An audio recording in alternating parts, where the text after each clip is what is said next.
Alors là, on va parler d'avoir plus de temps pour soi. Et j'ai écrit une citation qui est: votre puissance vient de votre capacité à supprimer, arrêter des choses et non pas à en rajouter des nouvelles. Souvent, quand on est très créatif, très hyperactif, très haut potentiel, on a plein d'idées tous les jours. Je vous avais dit de les mettre dans votre boîte à idées. Votre but au jour le jour, c'est pas de rajouter des nouvelles idées. C'est de poser régulièrement la question: qu'est-ce que je peux arrêter? Qu'est-ce que je peux supprimer?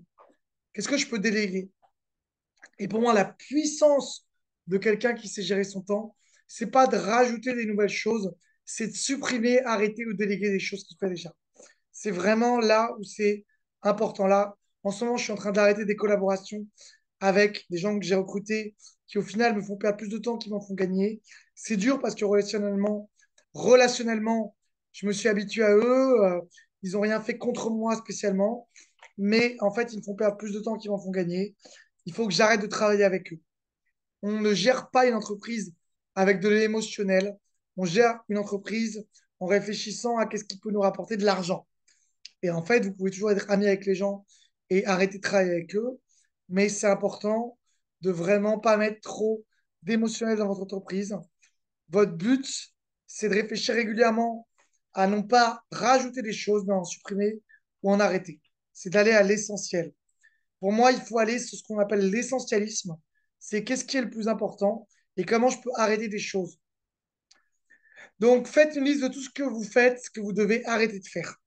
Prenez un papier, un stylo et notez tout ce que vous faites qui ne sert à rien, qui en fait vous faites plaisir. Je vous donne un exemple. Régulièrement, je faisais finalement des améliorations logicielles.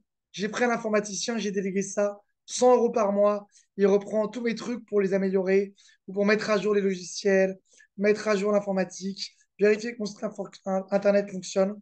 Ça me coûte 100 euros de maintenance. Ça me fait gagner énormément d'heures.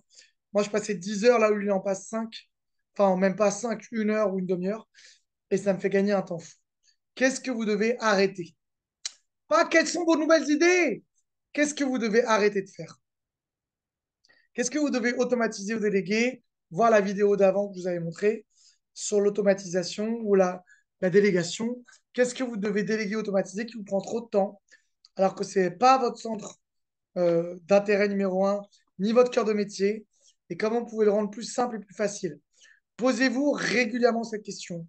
Au lieu de vous poser la question de comment j'ai des nouvelles idées, ah, formidable, j'ai vu une nouvelle formation en ligne, je vais me former, je vais apprendre une nouvelle compétence. Non, non, non, non, vous êtes déjà compétent. Travaillez sur votre estime de vous pour vous aimer vous-même et prendre conscience que vous avez déjà des choses à apporter.